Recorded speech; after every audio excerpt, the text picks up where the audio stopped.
night once again, ladies and gentlemen. Tonight's show is an interesting one. Last time we asked whether the Reggae Girls were marked for success as we tried to determine whether ownership of the Reggae Girls trademark by a charitable foundation reflected another failure of the JFF and whether such ownership was the most optimal use of the team's birthright intellectual property. Tonight, I ask whether ownership of the Reggae Boyz trademark has been outsourced to a holding company, and, if so, whether such ownership will benefit the development of Jamaican football or benefit special interests within and around the JFF. Now, why is any of this important, you ask? Even prior to making it to the World Cup in 1998, Jamaicans have had a love affair with the beautiful game. We've had great players exported worldwide, and while we can't say that they've reached the pinnacle of their sport, as in the case of our track and field athletes, we know in our bones that we are just a few breakthroughs away from building a successful program. It was not long ago that we still fancied ourselves better footballers than our counterparts to the north, namely the United States. Once closely competitive, today it appears that the USA is leaps and bounds ahead of us on and off the field. The main difference maker has been our relative investment in our grassroots football development, the professionalization of our leagues, and the attractiveness of our brand. The relative treatment, use, and protection of the nation's trademark is at the center of our diverging stories. Speaking on the success of the USA Federation's use of its trademark and the income generated by its marketing company, Don Garber stated that between 2012 and 2022, Soccer United Marketing Company has paid the US Soccer Federation over $300 million. During that 20-year period, the sport of soccer in the United States has grown incredibly, and so has the success of their men's and women's soccer programs. In contrast, following the end of the Burrell administration, which admittedly benefited from the largest of the Warner-CONCACAF administration, funding for Jamaica football development has since plunged. Both corporate support and FIFA funds have slowed due to a variety of reasons we are all too unfortunately familiar with. Instead of continuing to invest in our brand, allegations of maladministration abound. Although our reputation suffered, our trademarks appear to have been abandoned or forgotten. Rather than steady management and marketing, which would add value to the brand and the trademark, we've continued to regress. Our teams lack resources for preparation, our leagues continue to teeter on professional or semi-pro, and our grassroots tend to be the province of well-meaning individuals taking up a Herculean task with very little support or encouragement from the FA.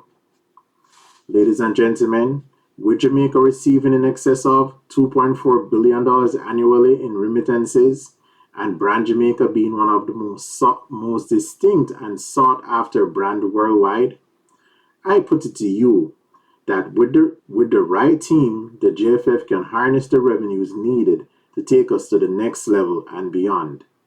With this in mind, I say to you, the pursuit of the Reggae Boyz trademark is no fool's gold.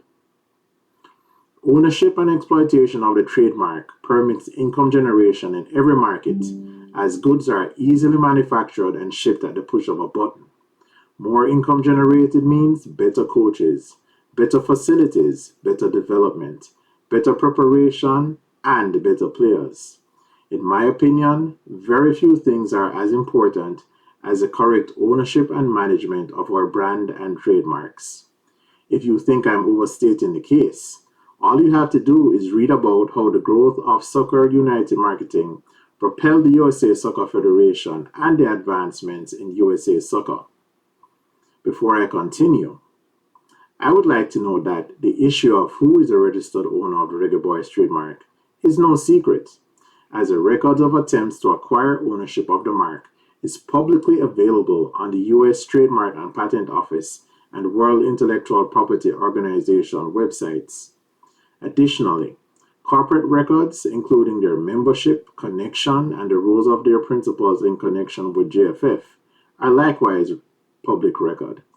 I have consulted government websites, newspapers, journals, and experts in the area of sports law and intellectual property in my efforts to educate myself and you, the public, about these important issues.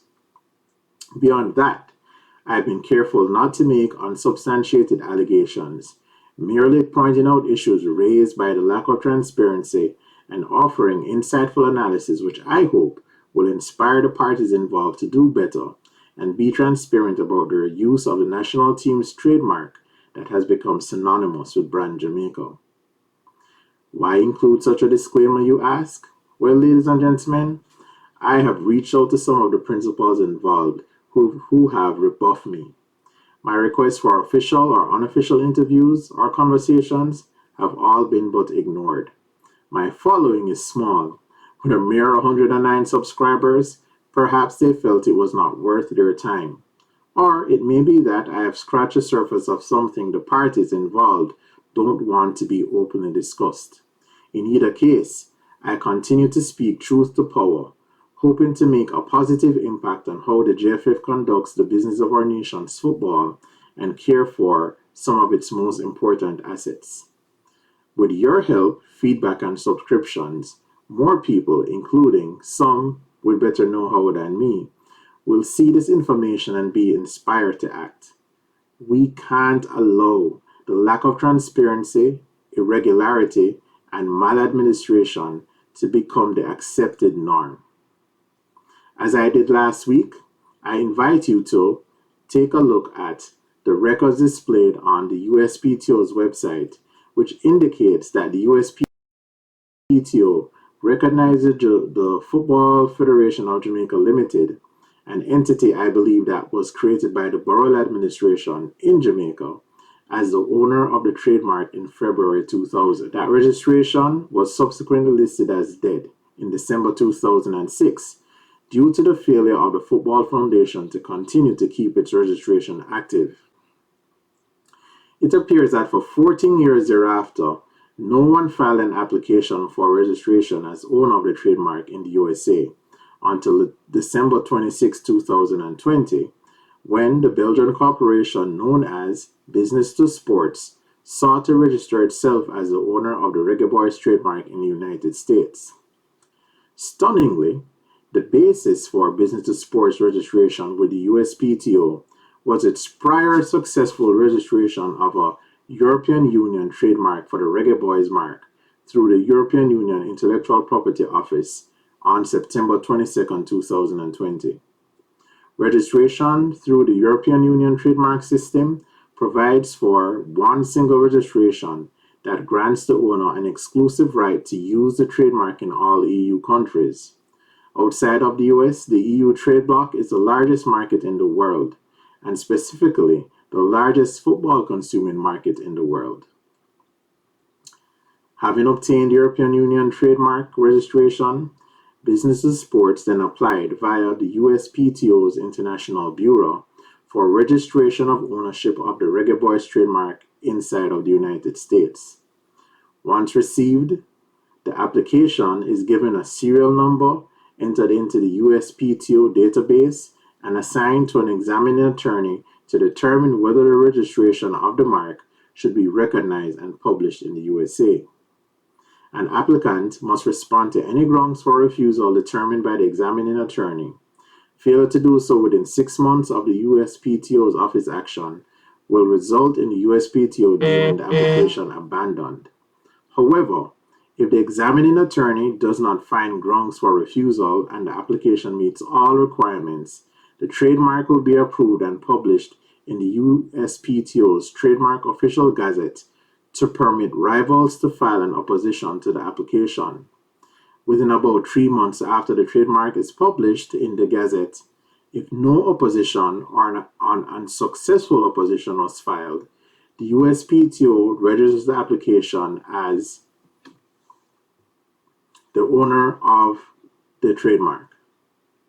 In the case of Business to Sports registration, After the examiner refused the initial application on the basis the Reggaeboyz trademark was merely descriptive and generic with regards to some of the categories of use proposed by Business of Sports, its attorney amended the application to conform with the USPTO's requirements.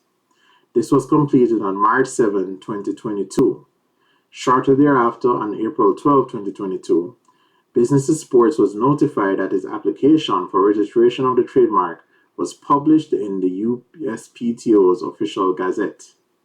It must now wait approximately 6 months, during which any party who believes it will be damaged by the registration may file a notice of opposition with the Trademark Trial and Appeal Board.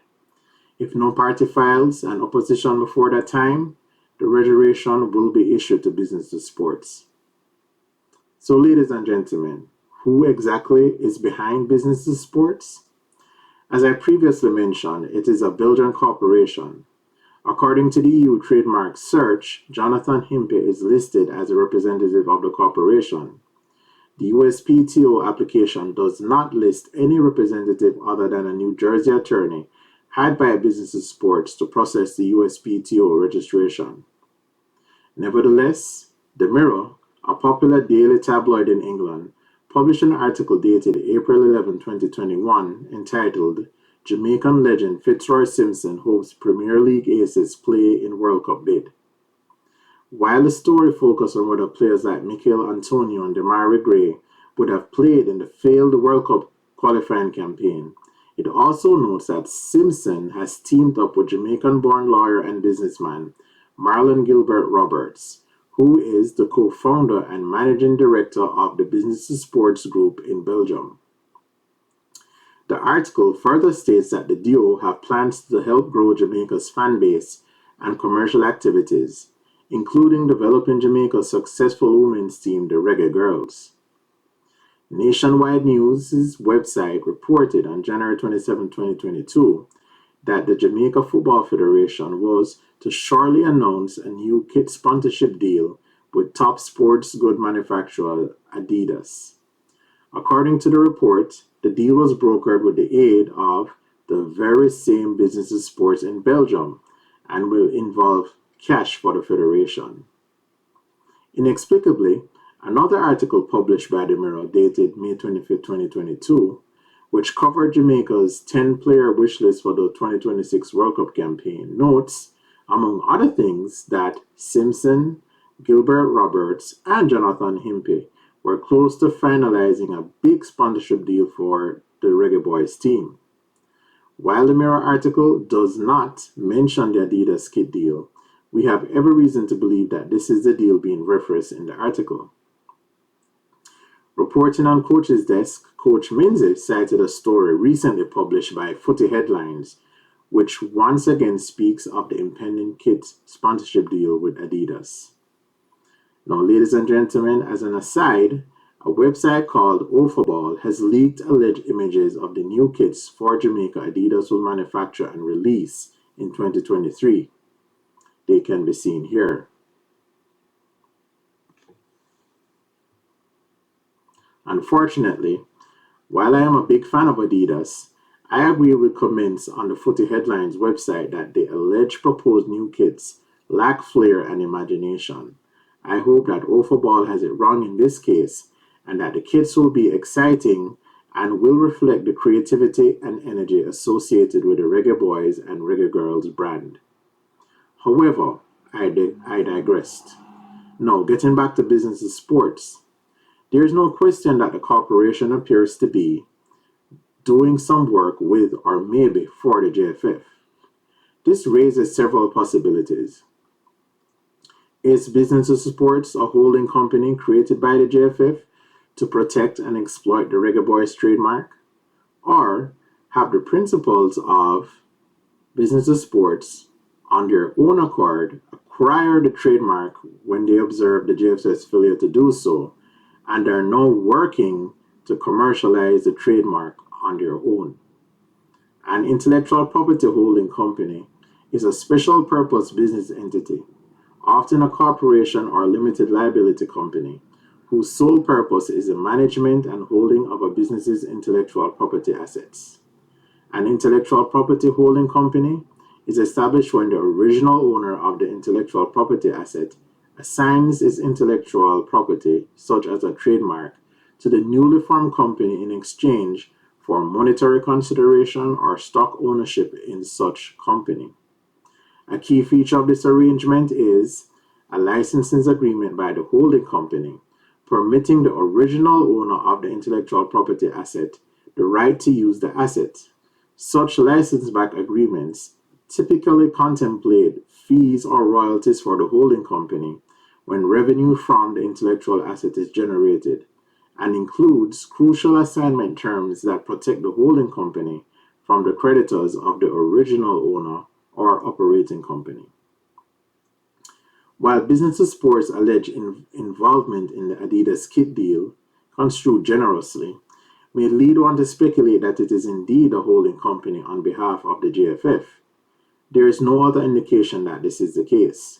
For one thing, the JFF did not own the Reggae Boyz trademark prior to Business to Sports 2022 acquisition, and it certainly did not assign the trademark to Business to Sports. The USPTO website records assignments of trademarks, and there is no record of any prior assignment of the Reggae Boyz trademark by the JFF to Business to Sports. Moreover, I am unaware of any licensing agreement between the JFF and Business to Sports, whereby JFF acquired an interest in Business to Sports in exchange for Business to Sports being granted the right to register as the owner of the trademark. While Business to Sports appears to have permitted the JFF to continue to use the trademark on team apparel, it is unclear what the revenue sharing arrangement is. Has, for instance, the JFF been relegated to a mere third-party status in the Adidas deal? Will the JFF receive all the money from the sponsorship? And will it allow Business to Sports to receive all the revenue earned from royalties associated with the trademark otherwise? Ladies and gentlemen, there could be an even darker side to these questions. But before I address those issues, let me be clear. Business to Sports acquisition of the trademark in Europe and the United States was not illegal. As discussed above, such registration is permissible if the JFF failed to register in Europe or keep its registration live in the USA. The conduct of Business to Sports so far indicates that it is working with the JFF on some level. However, as discussed above, the lack of transparency permits us to raise some legal, ethical, and commercial questions. Some legal concepts may aid us in framing these issues more clearly. The doctrine of misappropriation rests on the premise that persons should not be able to appropriate the benefits of another's investment without a similar investment of their own. There are three basic elements to this concept. 1.